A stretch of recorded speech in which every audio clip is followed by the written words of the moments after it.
Hi, how would you like to increase your revenue without increasing your sales quotas? Now steady, before you switch off, I'm not that guy. I'm not selling some kind of networking system, or frankly I'm not selling anything. I want to show you something about your current business that you may or may not already know, and some opportunities that you can unlock without paying anybody anything. Stick with me.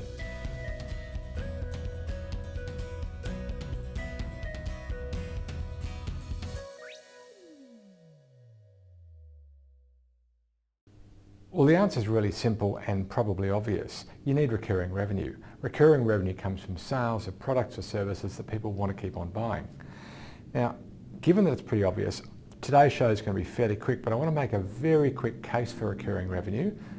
Some of it's going to state the obvious, but then I want to show you a couple of tips as to how to find sources of recurring revenue. So stick with me. It's a short show today. Hope you enjoy it. So imagine that you've got an average sale value of $12,000. So that's $1,000 a month probably, and you make about 10 sales a year, and they tend to last an average of 3 years with you before moving on, so your churn is going to be 33%.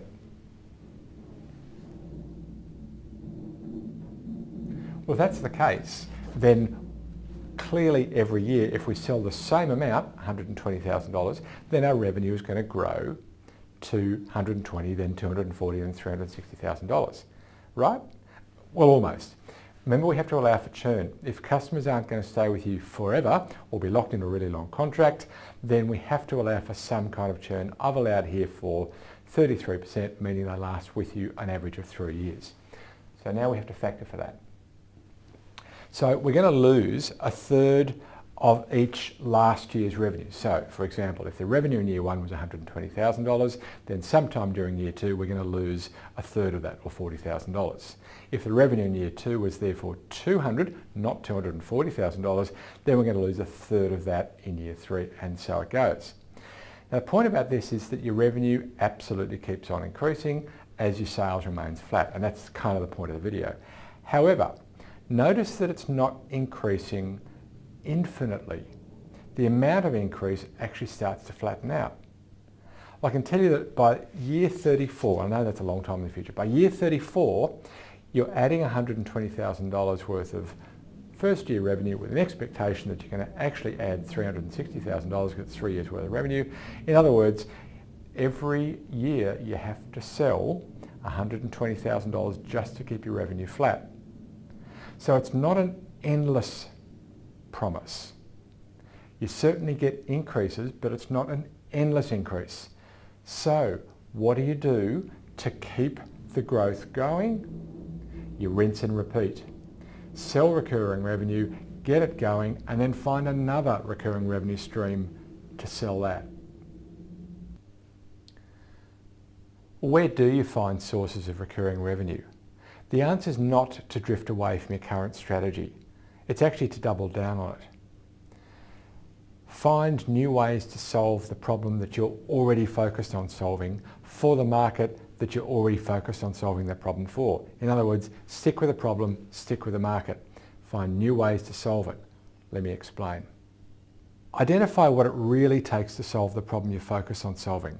Remember, the one that you want to be the best in the world at solving, or at least for a narrow segment, you want to be the best in the world at solving. Think about everything that it takes to solve that problem if you are the customer. Now, identify within that recurring tasks that your customer has to take to keep that problem at bay. Then ask your current customers which of those recurring tasks they want solved. Find a way to solve it, or solve them if there's more than one.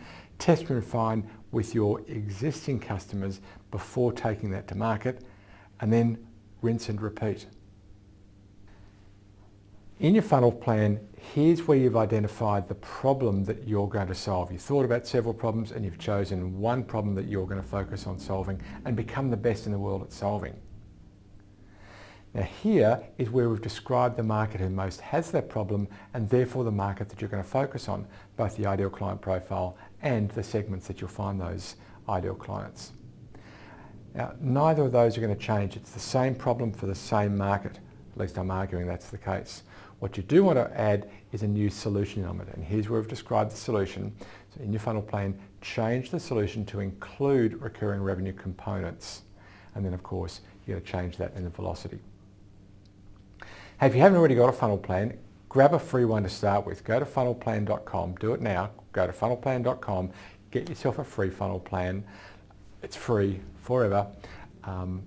There are paid versions. You can do a whole lot more with the paid versions, but start with a free one. It's a great place to start. Go to funnelplan.com now, get yourself a free funnel plan.